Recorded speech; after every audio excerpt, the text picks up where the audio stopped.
Kyoto, Japan, 1587. A young samurai stands before his master, hands trembling with rage. 3 years of training. 3 years of studying the sword, strategy, philosophy. And still he's mediocre at best. Meanwhile, students who started after him have already surpassed him. Younger, less educated, slower. How? His master looks at him with eyes that see everything. Hiroshi, your problem isn't lack of intelligence. Your problem is that you think you already know. The words cut deeper than any blade. Because here's what nobody tells you about learning. The more you think you know, the less you can learn. The samurai called it Shoshin Tu Sin, beginner's mind. The Zen monks built entire monasteries around this principle. And modern neuroscience now proves they were right. Your ego is blocking your learning. Your assumptions are killing your progress. Your knowledge is making you stupid. The question isn't how to learn more. The question is, how do you empty your cup so you can actually receive? Chapter 1. The Awakening. The Arrogant Student. Osaka, 1584. Hiroshi was 16 when he entered the dojo of Master Takeda. Son of a wealthy merchant family, well-educated, literate in classical Chinese, proud of his intellect. He believed intelligence would make him a great samurai. That understanding concepts quickly meant mastery would come easily. He was wrong. The first year, Hiroshi excelled at theory. He memorized Musashi's writings faster than anyone, debated strategy brilliantly, quoted Sun Tzu with precision. But when it came to actual practice, sword forms, sparring, meditation, he was clumsy, slow, frustrated. I understand the principle, he'd say. Why can't my body execute it? Master Takeda would reply, understanding is not knowing. Knowing is not doing. You grasp concepts, but you haven't absorbed truth. Hiroshi didn't understand. How can I know the theory but fail the practice? Year 2 was worse. New students arrived. Farmers' sons, merchants' boys. Some couldn't even read, but they practiced with empty minds, no preconceptions, no ego attached to being smart. And they progressed faster than Hiroshi. He'd watch them execute forms he'd understood for months with fluid precision. He'd see them grasp lessons in weeks that took him 6 months to fumble through. The humiliation burned. Year 3 broke him. During a sparring session, a student who'd arrived only 8 months prior, Kenji, a fisherman's son who'd never held a sword before joining, completely dominated Hiroshi. Not through aggression, through fluidity, through presence, through something Hiroshi didn't possess. After the match, Hiroshi confronted Master Takeda. Why? His voice cracked with frustration. I'm smarter than him. I know more philosophy. I've read more texts. Why is he better? Master Takeda's response was simple. Because he comes to training with an empty cup. You come with a cup already full. What does that mean? It means every time I teach, Kenji absorbs. You filter. He asks, how? You think, I know. His mind is water flowing downhill. Yours is a dam blocking the river. Hiroshi felt anger rising. So intelligence is a weakness? No. Ego disguised as intelligence is a weakness. True intelligence knows when to become empty. Master Takeda stood, walked to the window overlooking Mount Hiei. There's a monastery on that mountain. Zen monks who've mastered the art of emptiness. I'm sending you there for 1 year. But the training here. You cannot progress here until you learn Shoshin, beginner's mind, the first principle of mastery. I don't need a monastery. I need better instruction. Master Takeda's voice cut like steel. And that is precisely why you're going. 3 days later, Hiroshi climbed the mountain, backpack heavy, ego heavier. He had no idea his entire understanding of learning was about to shatter. Chapter 2. The Principle. Empty the cup. The monastery sat carved into the mountain cliff. Stone walls, simple wooden structures, monks in brown robes moving silently through morning mist. Hiroshi was greeted by Master Daichi, a Zen monk whose age was impossible to determine. Could be 40, could be 70. His eyes held depths that made Hiroshi uncomfortable. Welcome, Hiroshi. Master Takeda tells me you're very intelligent. Hiroshi bowed. I try to learn quickly, Master. Good. Then this will be difficult for you. Daichi smiled slightly. Follow me. They walked to a simple tea room. Daichi prepared tea with movements so precise, so present, that each gesture seemed sacred. He poured tea into a cup until it was full, then kept pouring. Tea overflowed, spilled onto the table, onto the floor. Hiroshi couldn't contain himself. Master, the cup is full. No more will go in. Daichi stopped pouring, looked at Hiroshi with those penetrating eyes. Like this cup, you are full of opinions, judgments, preconceptions. How can I teach you Zen unless you first empty your cup? The words landed like a physical blow. Hiroshi opened his mouth to respond, then stopped, because any response would prove the point. Daichi continued, You've come here believing you understand learning, that you know what mastery requires, that your intelligence gives you advantage. But intelligence without Shoshin beginner's mind is like a sharp sword held by a blind man, dangerous to everyone, especially the wielder. He poured fresh tea into an empty cup. This time, it filled perfectly.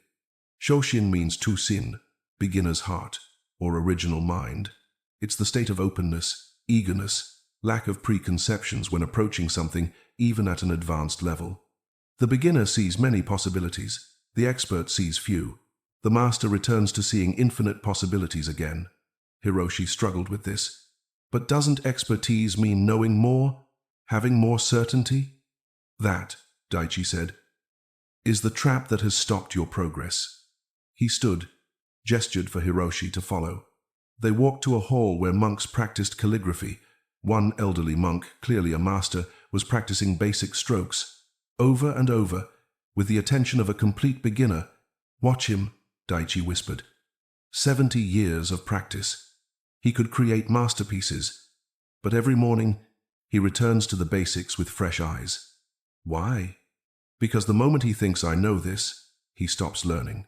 The moment he believes I've mastered this, he begins losing mastery. Shoshin is the practice of perpetual beginner's mind. Even in expertise, Daichi turned to face Hiroshi fully. His presence became intense, as if speaking not just to him, but through time itself. You know, Hiroshi, this principle, this practice of Shoshin, it's not locked in this monastery. It's not buried in the past. His voice took on a quality that made Hiroshi feel the words were meant for more than just this moment. Throughout time, warriors have discovered this truth.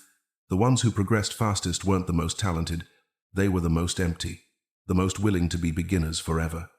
And today, in times you cannot imagine, in places far from this mountain, people face the same struggle you face, blocked by their own cleverness, stopped by their own knowledge, unable to grow because their cup is already full. Daichi's gaze seemed to pierce beyond Hiroshi, beyond the walls, beyond time. Those who discover Shoshin, who learn to empty their cup, to approach each lesson with beginner's mind, they progress at speeds that seem impossible. They master what others struggle with for years. At Presence and Purpose, we keep this warrior wisdom alive, not as history, but as living practice, the ancient principles that accelerate modern learning, the path of emptiness that leads to mastery. He placed his hand on Hiroshi's shoulder. If you feel called to this path, if you recognize yourself blocked by your own knowledge, walk with us. This isn't just Zen philosophy. This is the training ground for those who choose growth over ego. Subscribe to the practice. Join warriors across time who discovered that the fastest path to mastery runs through humility, not pride. The dojo of Shoshin is always open, and those who train there become unstoppable not through accumulation, but through emptiness. Daichi smiled slightly, returning to his normal tone. But first, you must experience what this means. Come. Hiroshi bowed, not fully understanding that Daichi's words had reached beyond him, but feeling something shift, a recognition that he was joining something ancient and ongoing. Your training begins now, Daichi said, and the first lesson is this: forget everything you think you know about learning. Chapter 3. The Test. The first month of emptiness. Hiroshi's training at the monastery was unlike anything he'd experienced. No sword drills, no strategy lessons, no intellectual debates. Just sitting. Day 1. Zazen. 3 a.m. Hiroshi sat in the meditation hall with 30 monks, cross-legged, back straight, eyes half open, gazing downward. Sit, Daichi instructed. Watch your thoughts. Don't engage, just observe. Hiroshi tried. For about 30 seconds. Then his mind exploded with activity. This is boring. What's the point? I should be training. Kenji is probably advancing while I sit here. This is wasting time. I already understand meditation. Your mind is noisy, Daichi said quietly, walking past. Good. Now you see the problem. 7 hours of sitting that day. Hiroshi's legs screamed. His mind rebelled. His ego protested. I'm too smart for this. Week 1. Ego death. Every day. Same routine. 3 a.m. Zazen. 2 hours. 5 a.m. Walking meditation. 6 a.m. Breakfast silence. Mindful eating. 7 a.m. Calligraphy. Practice basics only. 12 p.m. Lunch. Silence. 1 p.m. Manual labor. Cleaning. Gardening. 3 p.m. Zazen. 2 hours. 5 p.m. Sutra. Reading. 6 p.m. Dinner. 7 p.m. Evening meditation. 9 p.m. Sleep. No philosophy discussions, no clever analysis, no showing off knowledge. Just presence. Just practice. Just being. Hiroshi hated it. Every cell in his body screamed, "You're special. You're smart. You shouldn't have to do this basic stuff." But Daichi's response was always the same. That voice? That's your ego. That's what's blocking you. Sit with it until it dissolves. Week 2. The breaking. During morning zazen, Hiroshi had a realization that crushed him. I don't actually know anything. All the texts he'd memorized, he'd understood words, not truth. All the principles he'd grasped, intellectual concepts, not embodied wisdom. All his learning. Surface-level accumulation without deep absorption. He'd been collecting information while others were transforming. Tears came. Not dramatic, just quiet recognition of wasted years. Daichi appeared beside him. Good. Now you're ready to actually learn. Week 3. The first opening. Hiroshi was practicing basic calligraphy. The character Shui, water, one he'd written thousands of times. But this time, instead of thinking I know this, he approached it like he'd never seen it before. How does the brush touch paper? How does ink flow? How does the hand move? Like a child discovering writing for the first time. And something clicked. The character flowed from his brush with a quality he'd never achieved. Not perfect, but alive. Master Daichi examined it, nodded. This is Shoshin. You stopped knowing and started discovering. Week 4. Understanding emerges. By week 4, patterns became clear. When Hiroshi approached a practice thinking, I understand this, he plateaued. When he approached it thinking, show me what I don't see, he progressed rapidly. When his ego said, this is beneath me, learning stopped. When he became humble, absorption happened effortlessly. Daichi explained, your brain has 2 modes. Ego mode, defending what you know, filtering new information through existing beliefs. And beginner mode, open, absorbing, integrating without resistance. The samurai who progress fastest aren't the smartest. They're the ones who can enter beginner mode at will. This is what Musashi meant when he wrote, think lightly of yourself and deeply of the world. Your self-importance blocks learning. Humility accelerates it. By month's end, Hiroshi had changed. Not dramatically, subtly. He still had knowledge, but now he held it lightly. He still had opinions, but now he questioned them. He still had intelligence, but now he used it to see deeper, not to feel superior. The cup was beginning to empty, and in that emptiness, something new could finally flow in. Chapter 4. Warrior Psychology, the Science of Shoshin. Month 2. Daichi began teaching the deeper layers, the why behind Shoshin. The neuroscience of beginner's mind. Your brain, Daichi explained during a teaching session, has something modern scientists call the default mode network the DMN. It activates when you're not focused externally. It's your self-referential thinking, your ego consciousness. When the DMN is active, you filter everything through me. Is this relevant to me? Does this match what I already know? Does this make me look smart? This filtering, it blocks learning. Hiroshi was fascinated. So the ego literally prevents absorption? Yes. Modern research confirms what Zen masters knew. The DMN creates resistance to new information. When you approach learning with "I know," your brain encodes less. When you approach with "show me," your brain encodes more. Neuroplasticity, your brain's ability to form new neural pathways, accelerates in states of openness, slows in states of certainty. This is why children learn faster than adults, not because their brains are better, because their egos are quieter. The Musashi Principle. Daichi pulled out a worn copy of the Book of Five Rings. Musashi wrote, "In the beginner's mind there are many possibilities, but in the expert's mind there are few." He understood that expertise can become a prison. You know certain techniques work, so you stop exploring. You believe certain strategies are optimal, so you stop questioning. But the world changes. Opponents adapt. What worked yesterday may not work tomorrow. The warrior with Shoshin remains flexible, adaptable, always learning. Musashi fought over 60 duels and never lost, not because he had perfect technique, because he approached every fight like a beginner, fresh eyes, no assumptions, infinite possibilities. The Zen mechanism.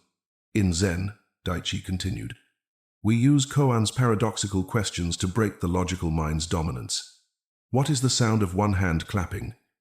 This question cannot be solved by thinking. It can only be understood by moving beyond thought. Why? Because the logical mind wants to categorize, compare, judge. It wants to say, "I know." But true understanding, Satori, sudden enlightenment comes when the mind empties completely, when all knowing dissolves and direct experience remains. The 3 stages of Shoshin practice. Daichi drew 3 circles in sand. Stage 1. Empty the cup. Remove assumptions, question everything. Approach even familiar things with curiosity. Practice. When you think, "I know this," immediately ask, "What if I'm wrong?" Or, "What am I not seeing?" Stage 2. Become water. Water takes the shape of any container. Be formless, adaptable, without rigid attachment to methods. Practice. When learning new technique, don't force it to match what you already know. Let it be what it is. Stage 3. Maintain freshness. Even after mastery, approach the basics with beginner's eyes. Every repetition is the first time. Practice. That elderly calligrapher you saw? 70 years of experience, but every stroke practiced as if learning for the first time. The Stoic connection. The Stoics, Daichi said, had a similar principle. Amor fati, love of fate. Accept what is without resistance. Marcus Aurelius wrote, "The impediment to action advances action. What stands in the way becomes the way." This is Shoshin thinking. Don't resist the lesson because it seems basic or you already know it. Accept it. Find the deeper layer. Epictetus said, "It is impossible for a man to learn what he thinks he already knows. Your false knowledge blocks true wisdom." Empty the cup. Hiroshi sat in silence, absorbing. For the first time in his life, he wasn't thinking, "How can I use this?" He was just receiving. And in that reception, deeper understanding crystallized. Chapter 5. The First Transformation. Return to the Sword. Month 4. Master Takeda arrived at the monastery. "I've come to see your progress," he told Hiroshi. "Show me your sword form." Hiroshi bowed, picked up a Bokken wooden sword, assumed starting position. But this time, everything was different. He didn't think about the form he'd memorized. He didn't recall the correct way to execute each movement. He didn't try to impress. He simply moved. And the form flowed from him like water from a spring. Not perfect, but alive, present, embodied. Master Takeda's eyes widened slightly. "What happened to you?" "I learned to forget what I knew." "Show me again." This time, I'll attack. Takeda drew his own bokken, struck at Hiroshi suddenly. Old Hiroshi would have panicked, tried to remember defensive techniques, gotten overwhelmed by options. New Hiroshi just responded. His body moved before his mind engaged. Not thinking, just presence, just flow. He deflected Takeda's strike with minimal movement, countered smoothly, not forcing, just adapting. Takeda pressed harder. Faster. Multiple strikes. Hiroshi flowed like water around rocks. Every defense was minimal. Every counter was natural. Finally, Takeda stopped, lowered his sword. 3 years in my dojo, you learned nothing. 4 months here, you've surpassed most of my students. What did they teach you? How to be a beginner. Takeda smiled. The hardest lesson, and the most important. That evening, Daichi and Takeda spoke while Hiroshi meditated nearby. He's progressing faster than any student I've seen, Daichi said. Once the ego dissolved, pure learning remained. Will he maintain it? Takeda asked. Or will pride return? That's the test. Shoshin isn't achieved once. It must be practiced daily. The moment you think you've mastered it, you've lost it. Takeda nodded. I'll take him back next month. But I want him to remember, beginner's mind is not a phase. It's a practice. But understanding Shoshin intellectually was just the beginning. What Hiroshi discovered in the next 6 months would reveal why emptiness is the fastest path to mastery, and why most people never reach their potential. Chapter 6. Deep Training. Arc. The Advanced Emptiness. Month 6. Back at Master Takeda's dojo, Hiroshi's transformation was undeniable. But Daichi had warned him. The real test isn't in the monastery. It's in daily life. Can you maintain Shoshin when surrounded by ego? The daily practice. Hiroshi created his morning ritual. 5 a.m. Empty cup meditation. 30 minutes. Sit in zazen. Observe thoughts. When I know arises, acknowledge and release. 5:30 a.m. Beginner's practice. Even basic techniques practiced as if learning for the first time. Each sword form approached with fresh eyes. 6 a.m. Question assumptions. Journal. What did I assume yesterday that might be wrong? What familiar thing can I see differently today? Throughout day, Shoshin moments.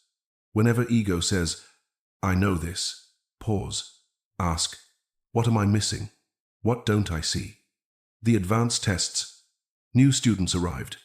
Younger, talented. Some grasped techniques faster than Hiroshi. Old Hiroshi would have felt threatened, competitive, defensive. New Hiroshi, curious. What do they see that I don't? How can I learn from their approach? When a 17-year-old executed a form with unexpected elegance, Hiroshi asked him to teach it. No ego, just learning. The boy was shocked. But you're senior, and you just showed me something I hadn't seen. Teach me. Master Takeda watched this exchange, nodded approvingly. The koan practice. Hiroshi continued weekly visits to the monastery.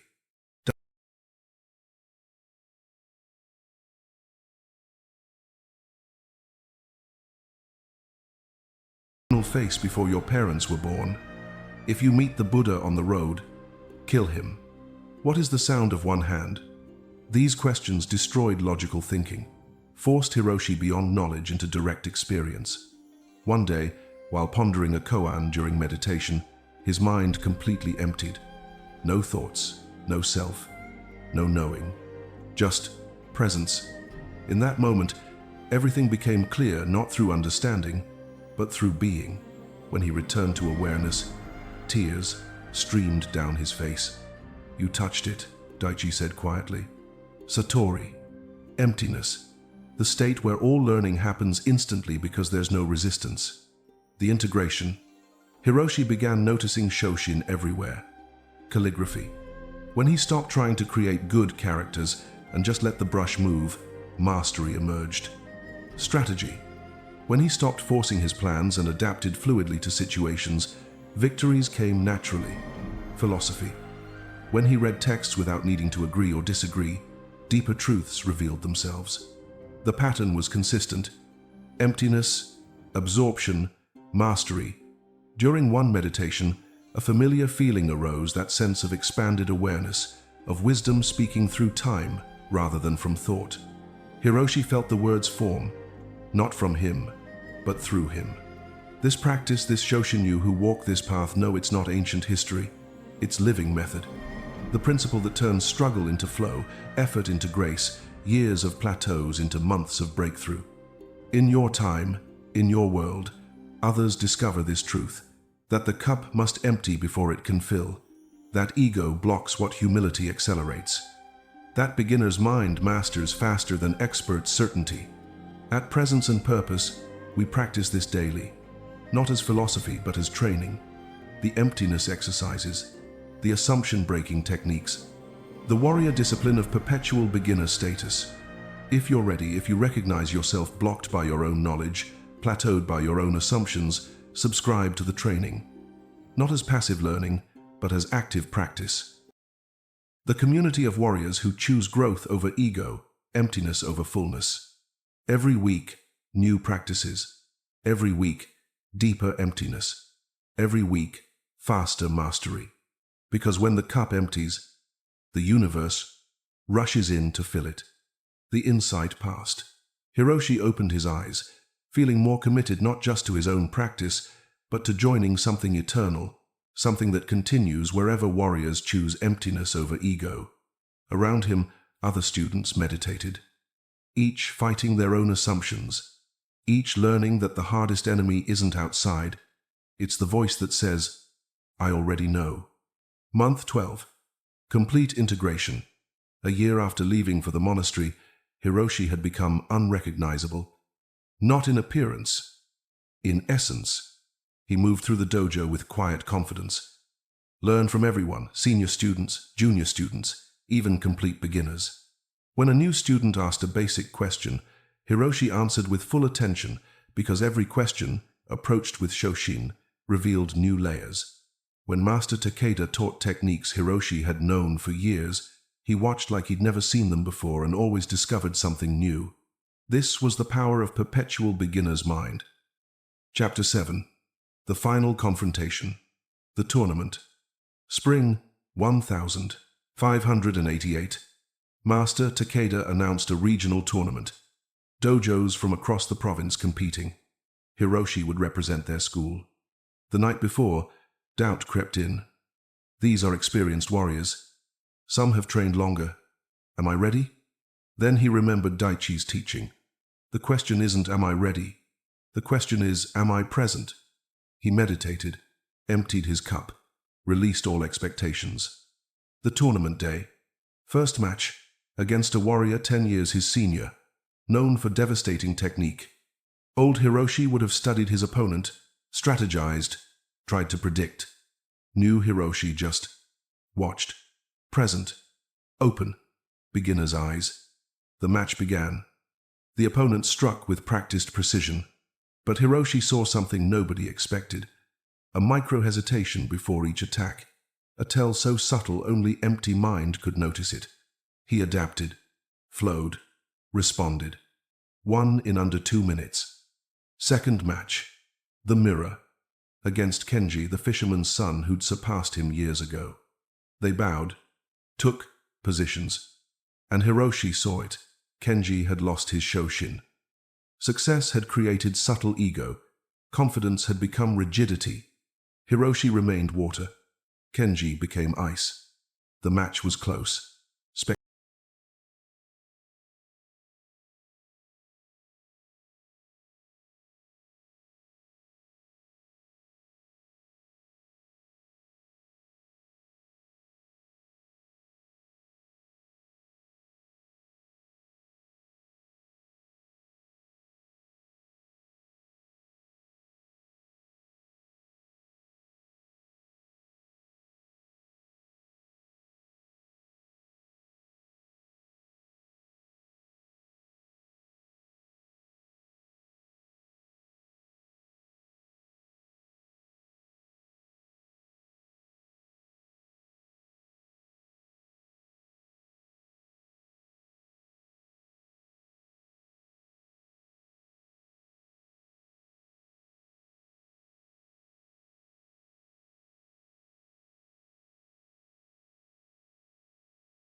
had ever countered.